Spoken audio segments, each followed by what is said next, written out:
ಸರ್ಕಾರ ಅಧಿಕಾರಕ್ಕೆ ಬಂದು 3 ವರ್ಷ ತುಂಬುತ್ತಿದ್ದಂತೆ ಬದಲಾವಣೆಯ ಬಿರುಗಾಳಿ ಬೀಸಿದೆ. ಸಿದ್ದರಾಮಯ್ಯ ನಾಳೆ ಸಿಎಂ ಸ್ಥಾನದಿಂದ ಕೆಳಗಿಳಿತಿದ್ದು ಡಿಕೆಶಿಯ ಪಟ್ಟಾಭಿಷೇಕಕ್ಕೆ ಕ್ಷಣಗಣನೆ ಶುರುವಾಗಿದೆ. ನಾಳೆ 3 ಗಂಟೆ ಮೇಲೆ ಮುಖ್ಯಮಂತ್ರಿಗಳು ರಾಜೀನಾಮೆ ಕೊಡ್ತಾರೆ. ನಾಳೆ ಬ್ರೇಕ್ಫಾಸ್ಟ್ ನಲ್ಲಿ ಪರಿಹಾರ ಆಗಿದೆ. ಗೊತ್ತಿಲ್ಲ, ನಾಳೆನೇ ಗೊತ್ತಾಗುತ್ತೆ. ನಾಳೆ ಮಾತಾಡ್ತಾರೆ. ಮುಖ್ಯಮಂತ್ರಿಗಳು ಸೈಲೆಂಟ್ ಆಗಿದ್ರು. ಈ ಮೇಂಟೈನ್ಡ್ ಸೈಲೆನ್ಸ್.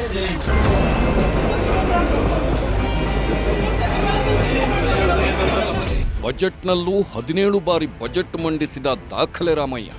ಬರೋಬ್ಬರಿ 8 ವರ್ಷ 8 ದಿನಗಳ ಕಾಲ ಆಡಳಿತ ಮಾಡೋದ್ರಲ್ಲೂ ದಾಖಲೆ ರಾಮಯ್ಯ. ದಾಖಲೆಗಳ ಸರದಾರ ಜನಪ್ರಿಯ ನಾಯಕ ಸಿದ್ದರಾಮಯ್ಯ ಸಿಎಂ ಸ್ಥಾನಕ್ಕೆ ರಾಜೀನಾಮೆ ನೀಡೋ ಹೊಸ್ತಿಲಲ್ಲಿದ್ದಾರೆ. ನಾಳೆ ಮಧ್ಯಾಹ್ನದ ನಂತರ ರಾಜ್ಯಪಾಲರ ಕಚೇರಿಗೆ ಹೋಗಿ ಸಿಎಂ ರಾಜೀನಾಮೆ ನೀಡಲಿದ್ದಾರೆ.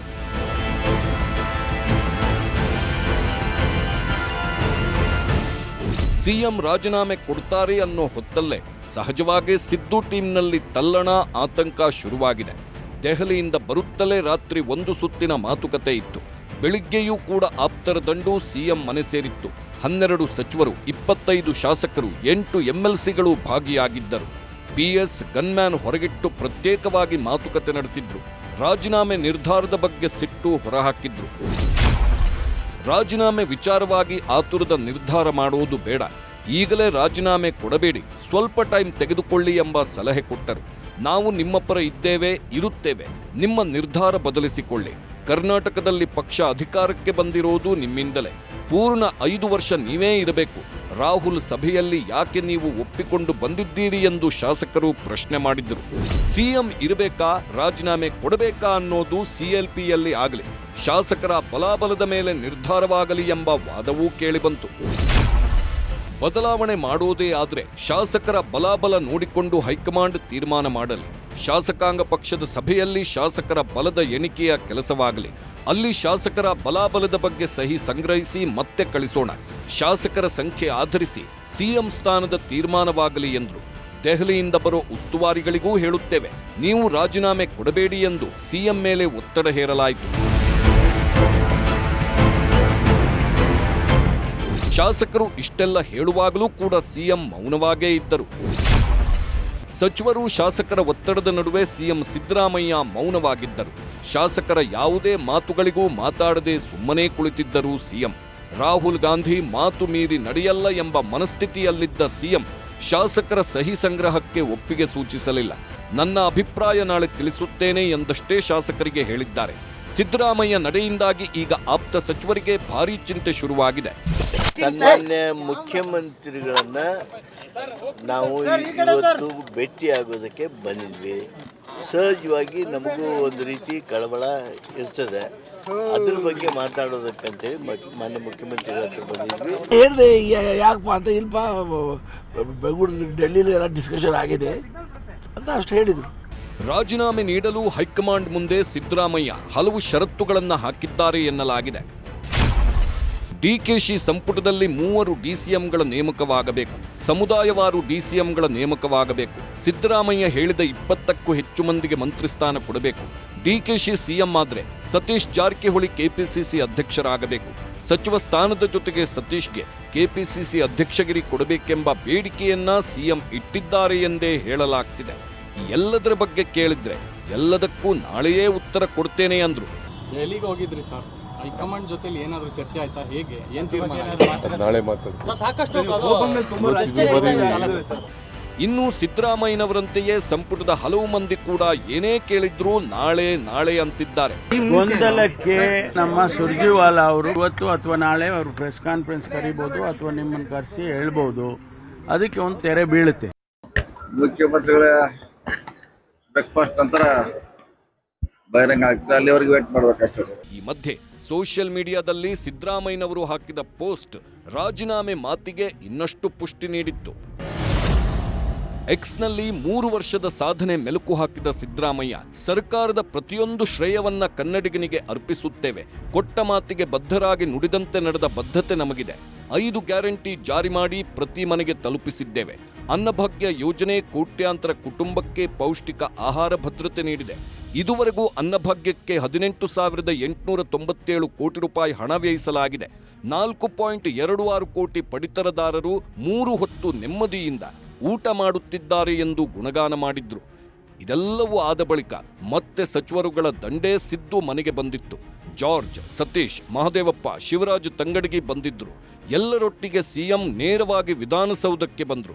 ಕಾರಿನಲ್ಲಿ ಕೂತಿದ್ದ ಸಿದ್ದರಾಮಯ್ಯ ಸಿಳ್ಳೆ ಹೊಡೆಯುತ್ತಲೇ ಬಂದು ವಿಧಾನಸೌಧಕ್ಕೆ ಎಂಟ್ರಿ ಕೊಟ್ಟಿದ್ದು ಗಮನ ಸೆಳೆಯಿತು.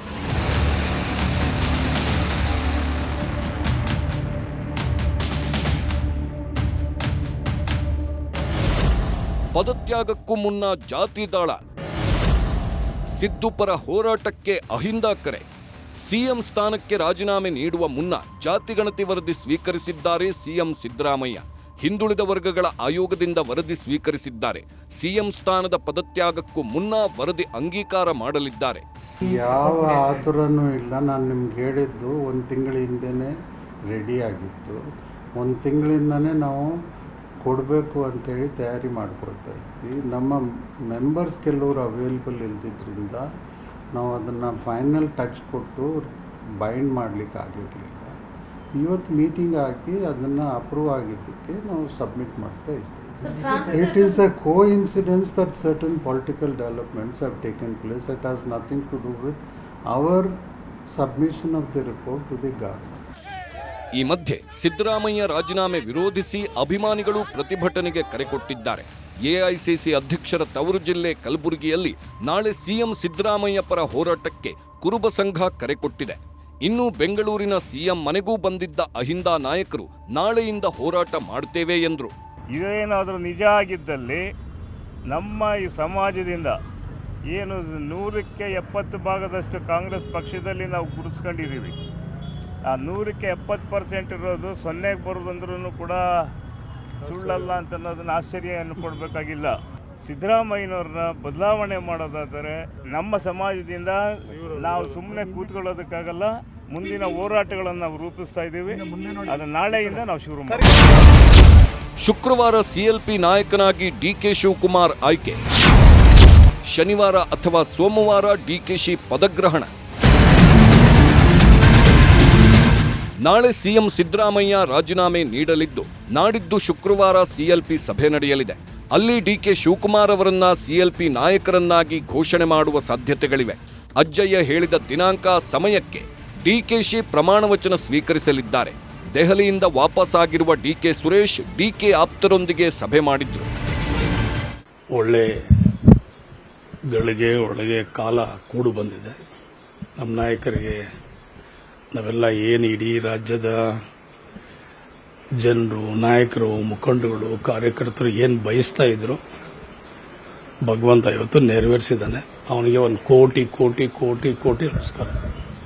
ಅದರಲ್ಲಿ ಸಿದ್ದರಾಮಣ್ಣವರು ಮುಖ್ಯಮಂತ್ರಿ ಆಗಿದ್ರು, ಬಹಳ ವರ್ಷಗಳು ಕೂಡ ಒಳ್ಳೆ ಸರ್ಕಾರನೂ ಕೂಡ ಕೊಟ್ಟಿದ್ದಾರೆ. ಬಹುಶಃ ಅವ್ರು ಮುಂದುವರಿಯೋದಾದ್ರೆ ನಮ್ದೇನು ತಕರಾರಿಲ್ಲ.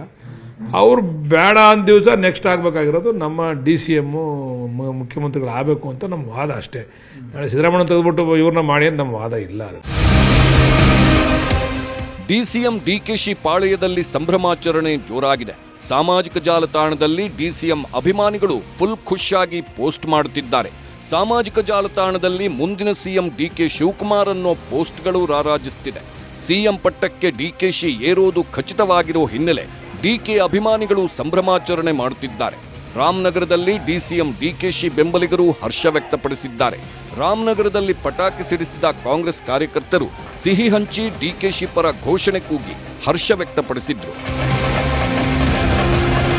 ನಿರೀಕ್ಷಿತ ಪ್ರಮಾಣದಲ್ಲಿ ಅಧಿಕಾರ ಹಂಚಿಕೆ 2.5 ವರ್ಷ ಏನು ಪೂರ್ವದಲ್ಲಿ ನಿಗದಿಯಾಗಿತ್ತು, ಆ ನಿಗದಿ ಪ್ರಕಾರ ಇವತ್ತು ಸಿದ್ದರಾಮಯ್ಯನವರು ತ್ಯಾಗ ಮಾಡಿರುವಂಥದ್ದು ಮತ್ತು ಆ ಸ್ಥಾನಕ್ಕೆ ಡಿಕೆ ಶಿವಕುಮಾರ್ ಅವರನ್ನು ಹೈಕಮಾಂಡ್ ಆಯ್ಕೆ ಮಾಡಿರುವಂಥದ್ದು ಸಮಂಜಸವಾಗಿದೆ.